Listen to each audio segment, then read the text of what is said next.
wisdom, arise. Let us hear the holy gospel. Peace be unto all. And to thy spirit.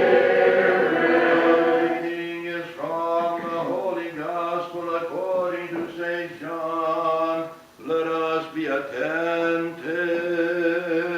Glory to thee, O Lord, glory to thee. At that time when Jesus was passing, he saw a man blind from his birth, and his disciples asked him, Rabbi, who sinned, this man or his parents, that he was born blind? Jesus answered, It was not that this man sinned or his parents, but that the works of God might be made manifest in him. I must work the works of him who sent me while it is day. Night comes when no one can work. As long as I am in the world, I am the light of the world. As he said this, he spat on the ground and made clay of the spittle, and anointed the man's eyes with the clay, saying to him, Go, wash in the pool of Siloam, which means sent. So he went and washed, and came back seeing. The neighbors and those who had seen him before as a beggar said, Is not this the man who used to sit and beg? Some said, It is he. Others said, No, but he is like him.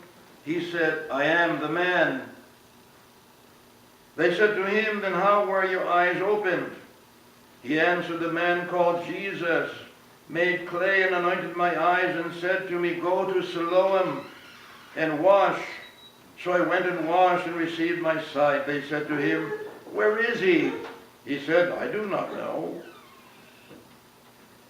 They brought to the Pharisees the man who had formerly been blind. Now it was a Sabbath day when Jesus made the clay and opened his eyes.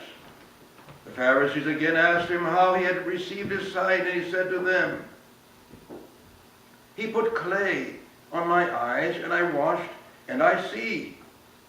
Some of the Pharisees said, This man is not from God, for he does not keep the Sabbath. But others said, How can a man who is a sinner do such signs?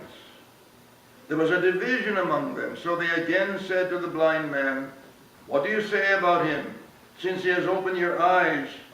He said, He is a prophet. The Jews did not believe that he had been blind and received his sight, until they called the parents of the man who had received his sight and asked them, Is this your son, who you say was born blind? How then does he now see? His parents answered, We know that this is our son, and that he was born blind. But now he now sees, we don't know, nor do we know who opened his eyes. Ask him.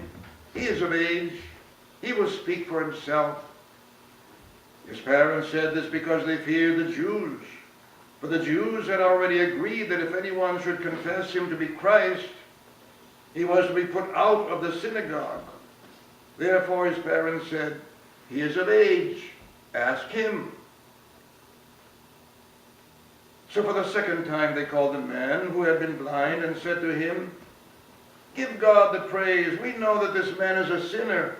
He answered, Whether he is a sinner I do not know. One thing I know, that though I was blind, now I see. They said to him, What did he do to you? How did he open your eyes? He answered them, I have told you already, and you would not listen. Why do you want to hear it again? Do you too want to become his disciples? And they reviled him, saying, You are his disciple, but we are disciples of Moses. We know that God has spoken to Moses, but as for this man, we do not know where he comes from. The man answered, Why, this is a marvel. You don't know where he comes from, and yet he opened my eyes. We know that God does not listen to sinners, but if anyone is a worshiper of God and does his will, God listens to him. Never since the world began has it been heard that anyone opened the eyes of a man born blind. If this man were not from God, he could do nothing. They answered him, You were born in utter sin, and you would teach us? and they cast him out. Jesus heard that they had cast him out, and having found him, he said, "Do you believe in the Son of God?" He answered, "And who is he, sir, that I may believe in him?" Jesus said to him, "You have seen him, and it is he who speaks to you."